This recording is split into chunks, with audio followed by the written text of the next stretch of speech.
You know, people hit the brakes and they kind of swerve and they either hit each other or almost hit each other. You can still smell fresh asphalt, but there is still a huge problem with potholes along Bernard Avenue. And as you can see, this road is pretty narrow, so it's almost impossible when two cars are driving down to avoid these craters. A bicyclist was coming in the opposite direction to me, lost control in a pothole, ended up in front of my car.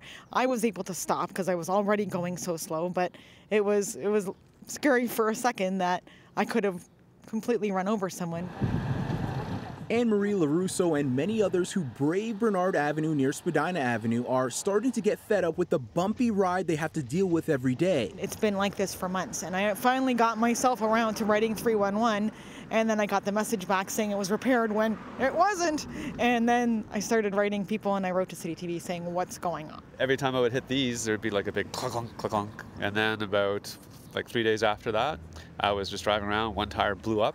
Potholes are terrible. I just can't believe the number of potholes and the size of them. So I'm a cyclist, and this is just such a dangerous route to take back home.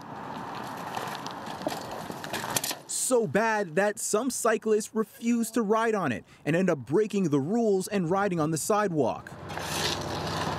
The city says staff began filling potholes on the west side of Bernard Ave last week and in total have received about 180 service requests in the last month to investigate and make repairs. The city says it has filled more than 110,000 potholes this year. That's nearly double the work they did all of last year. People I spoke to say it still isn't fast enough. This has been reported, and it took 4 weeks, 5 weeks for some repairs to get done. And at the end of the day, you know, I'm a homeowner, I'm a taxpayer. You know, I'm like, what's happening? I know there's 100,000 repairs that have been done already, but I don't know what the answer is, but this needs to be fixed. We've been in contact with the city since this morning about residents' concerns about the potholes, and the footage that you saw was from just hours ago. And as you can see now, the potholes are freshly filled, and it's a much smoother drive. You can see cars coming down. They're not swerving, they're not taking their time, they're driving right through because it is all filled up.